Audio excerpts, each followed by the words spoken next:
The Krex warship Dominion's Edge hung in Earth's orbit like a steel predator, its hull bristling with weapons that had already turned 3 human colonies to glass.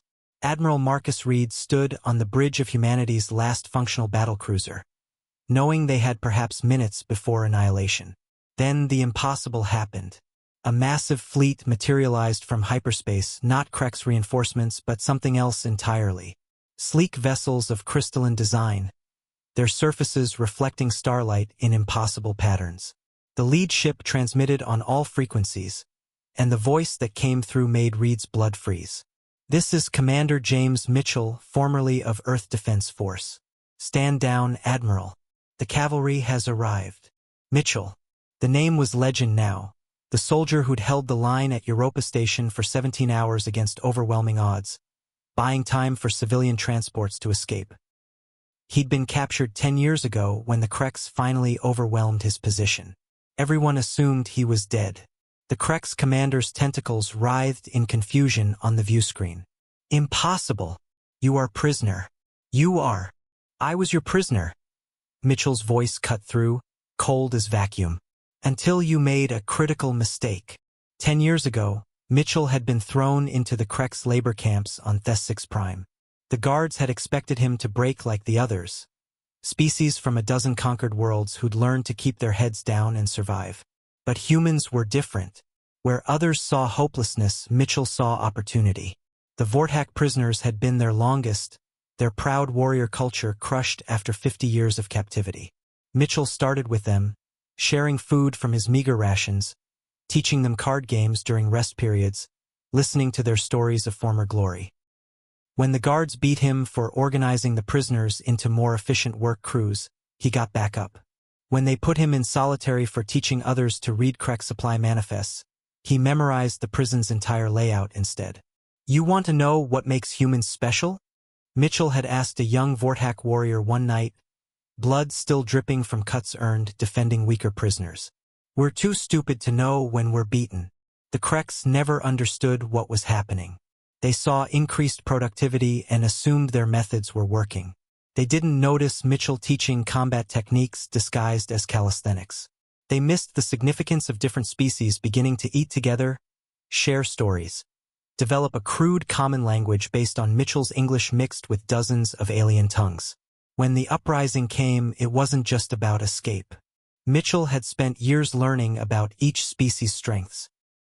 Vortak battle fury, Zilani technical genius, Theran telepathic coordination. He'd forged them into something the galaxy had never seen. A multi-species alliance built on mutual respect rather than conquest. The prison fell in 6 hours. But instead of fleeing, Mitchell did something unprecedented. He led his liberated army to the next Krex prison world. Then the next.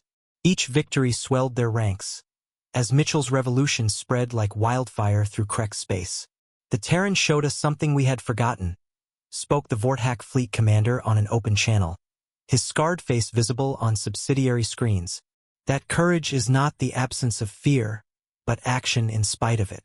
That honor exists not in dying for one's people, but in living for them and for others." The Krex commander's ship began charging weapons, but it was already too late. The crystalline vessels moved with perfect coordination, disabling the Dominion's Edge in seconds with surgical precision. No killing blows, Mitchell had taught them that too. Mercy is strength, not weakness. "Every species you enslaved is here," Mitchell continued, his scarred face finally appearing on screen. He looked older, harder, but his eyes burned with purpose. 63 worlds worth of beings you thought you'd broken. But you threw them in cages with humans, and humans have this nasty habit: we make friends everywhere we go. The Allied fleet moved to surround Earth protectively. In the following hours, as Krex forces throughout the system surrendered, rather than face the combined fury of their former victims, Admiral Reed received Mitchell's full report. How a single human POW had transformed a galaxy's worth of broken slaves into a coordinated resistance. How he taught them not just to fight, but to hope. "Sir," Reed asked during a private channel, "how did you convince them all to follow you?" Mitchell's scarred face cracked into a grin. "Simple, Admiral. I told them the truth, that alone we're just prisoners. But together we're an army. And I promised them something the Kreks never could. A future where everyone stands free. The war ended within 3 months. Not through conquest, but through liberation, as Mitchell's alliance freed world after world. Earth's greatest warrior had returned home, bringing not vengeance, but something far more powerful, proof that humanity's greatest strength wasn't their weapons or tactics, but their ability to see potential friends where others saw only enemies.